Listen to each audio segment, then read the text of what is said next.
I'm a girl from Puerto Rico. All right. That's the best way I can explain it. I was born in Puerto Rico. I'm a beach girl. Love the sand, love the beach. Many people don't know that about me. I spent the majority of my adult life in the United States. I'm fortunate. I got my education here, my degree, my profession, my life. I had children here. You know, I did everything here. But at the end of the day, I'm an island girl. That's the best way I can explain it.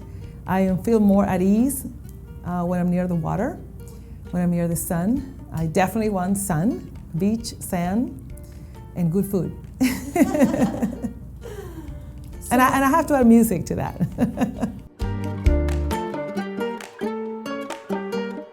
Salsa. Okay. You know, I'm a very good salsa dancer. I have actually competed and won a couple of awards for salsa dancing. No way, really? Yes, in my young age. I danced quite a bit. And I even went into professional salsa dancing. Wow.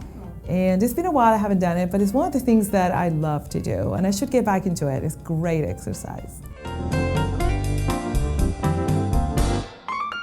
You know, I believe I was 17.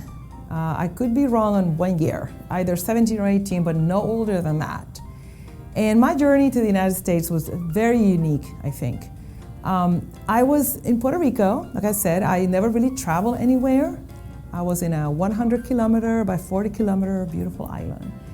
And never really got on a plane. I never knew anything about the world in those days. You know, you don't have a lot of cable TV, not the things we have now.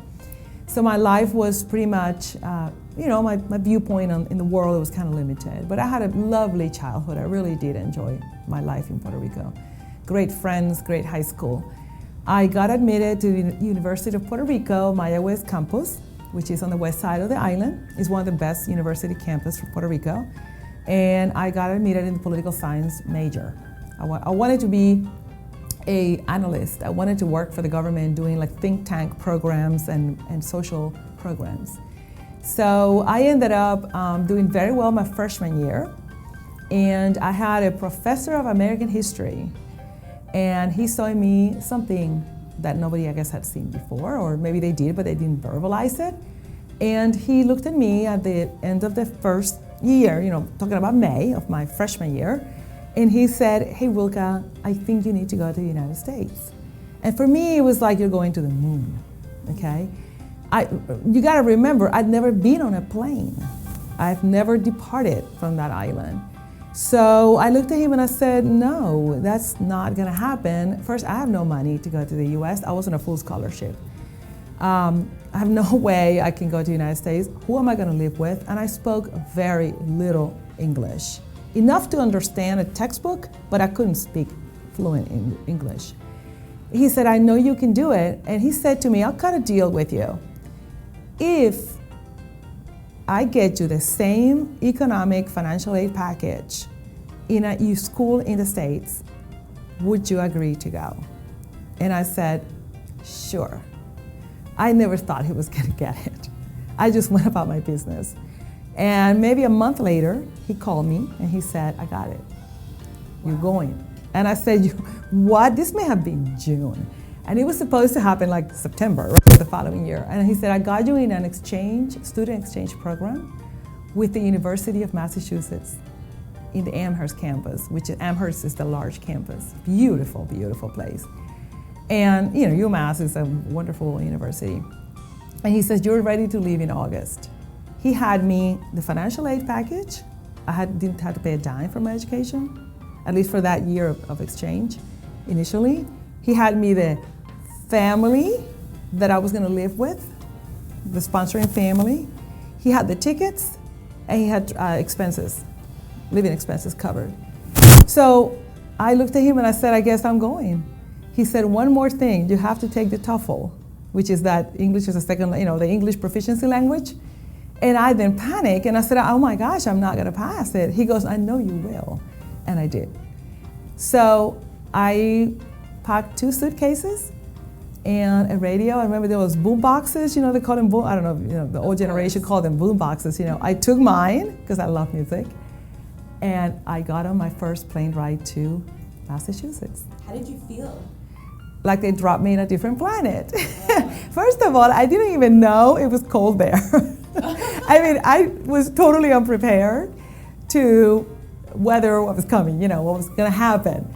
So of course I got there in August, and the family that received me was wonderful, and they had me until it was time for me to go to the university. So there was a period of adjustment, I was living with them. That was amazing. And then they drove me to the university and left me in the dormitories. And it was great. But remember, I had been just there like 1 month. I still had difficulty communicating in English. I think a lot of sign language happened between us, a lot of pointing. But they were really a wonderful family. I wish I stayed in touch with them because I have not stayed in touch with them. So anyway, they were definitely a catalyst for what was going to happen, which is what you see today. That was the beginning of it. And I went to school, and I spent my year there. I assimilated very well. I learned the language. I developed great friendships. I did well academically. I studied really hard because I had to study thinking about a different language. The university was entirely welcoming, and I graduated with honors. That's how I got here.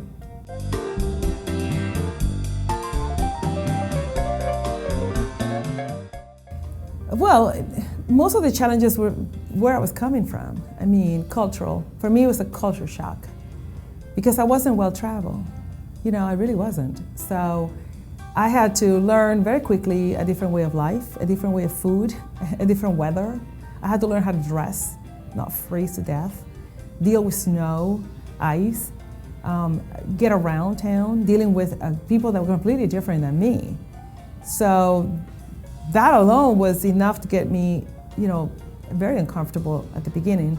But I was fascinated by people because I don't know if it was just me or I had an angel here, but everybody I encountered back in those days, in the early 80s, we're talking about, were completely welcoming.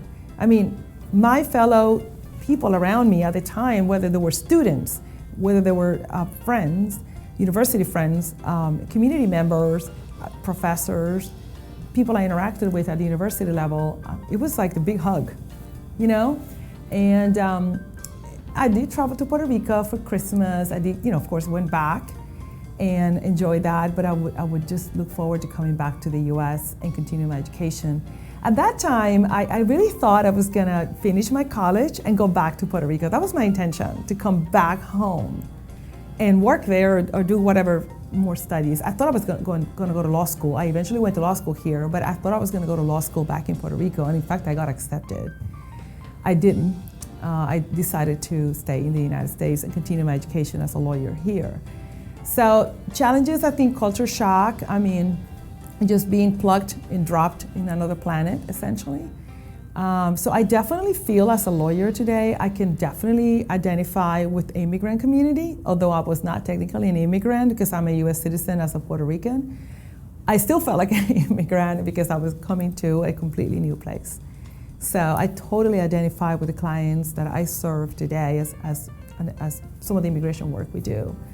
And then the other challenges were the language. I mean, I do know English. I mean, I remember going to parties and just like, what's happening. You go to college parties, right?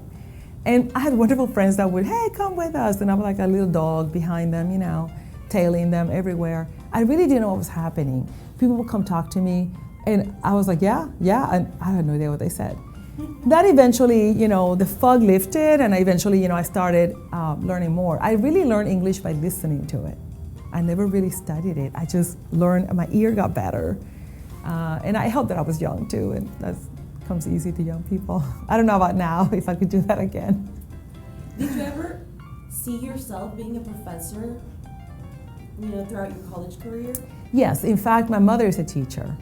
Oh, wow. I come from educators, and my mother was a teacher my whole life, essentially. She spent 50, 60 years being a teacher.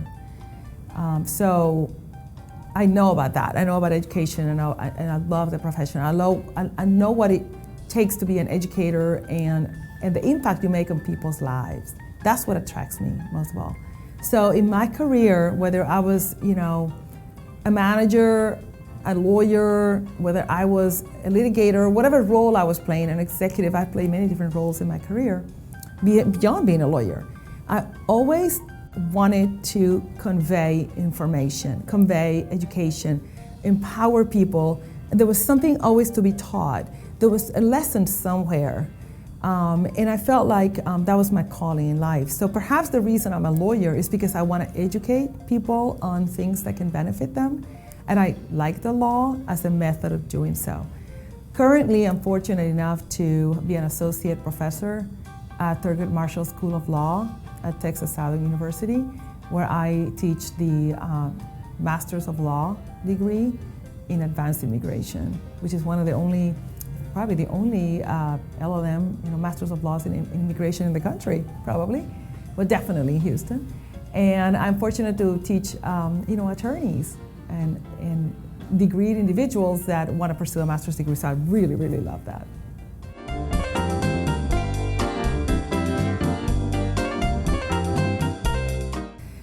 Like I said, when I went to college, I actually graduated with a degree in political science.